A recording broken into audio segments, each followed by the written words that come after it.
Yudhistira. Sasampuning paprangan ing Kurukshetra, Yudhistira masrahaken dampar dhateng turunanipun ingkang satunggal-satunggal. Inggih punika Parikesit putranipun kanggo lelampahan pamungkasan.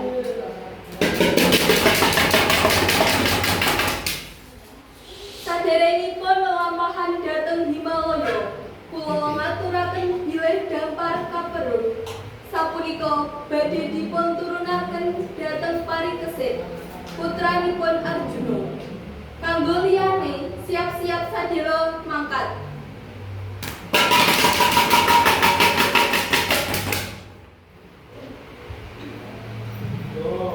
Nalika padha munggah ing dhuwur, Drupadi lan Pandhawa mati siji-siji, diseret dening kesalahan lan dosa sing bener. Nanging Yudhistira asunipun saged dumugi ing pucukipun gunung. Amargi boten kalebet dening dosa tuwih goro, dumadakan dheweke teka ing sisih kiwa sepur. Yudhistira, mong kowe sing slamet munggah ing dhuwur. Saiki ndherekake aku bakal menyang swarga. Apa iki?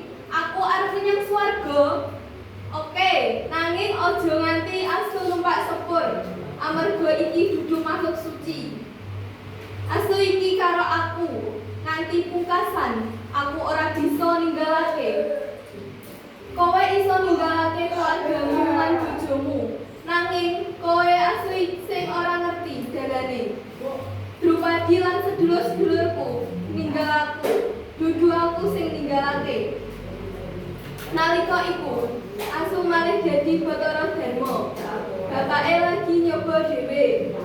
Yudhistira diboyong numpak sepur Indra. Nalika tekan swarga, ora ketemu sedulur-sedulure sing alim utawa garwane Drupadi. Nanging dheweke weruh Duryodana lan tetarane sing jahat.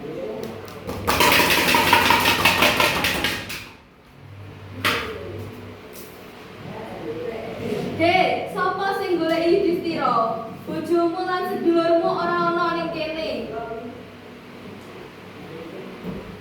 Bojomu lan sedulurmu ana ing neraka kanggo nebus dosa-dosa cilik.